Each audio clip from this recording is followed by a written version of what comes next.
రైతులకు నమస్తే. ఇప్పుడు తెలంగాణ ప్రభుత్వం వారు ఒడ్లు పెట్టే మిషన్లో సబ్సిడీలో ఇవ్వడం జరుగుతుంది. వీటినే దుగాలు, వరాలు లేదా గట్లు పెట్టే మిషన్లు అని కూడా అంటారు.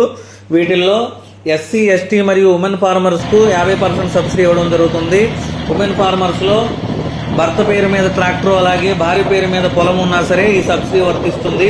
దీంతోపాటు జనరల్ కేటగిరీ రైతులకు కూడా సబ్సిడీ 40% ఇవ్వడం జరుగుతుంది. వీటిల్లో యారో కంపెనీ వారు ఒకటి క్లాసిక్ మోడల్ మిషను అలాగే హెచ్డి డీలక్స్ మోడల్ మిషను సబ్సిడీలో ఇవ్వడం జరుగుతుంది. Classic model machine double cylinder అంటే చిన్న మరియు పెద్ద ఒడ్లు పెట్టడానికి వీలుగా, అలాగే గేర్ టైప్ తక్కువ మెయింటెనెన్స్ క్లాసిక్ మోడల్ ఇవ్వడం జరుగుతుంది. అలాగే హెచ్డి డీలక్స్ మోడల్ ఇది కంప్లీట్ గేర్ టైపు, దీనిని కూడా సబ్సిడీలో ఇవ్వడం జరుగుతుంది. కావున మీ దగ్గరలోని అగ్రికల్చర్ డిపార్ట్మెంట్ వారిని లేదా ఏరో ఫార్మ్స్ కంపెనీ వారిని సంప్రదించండి.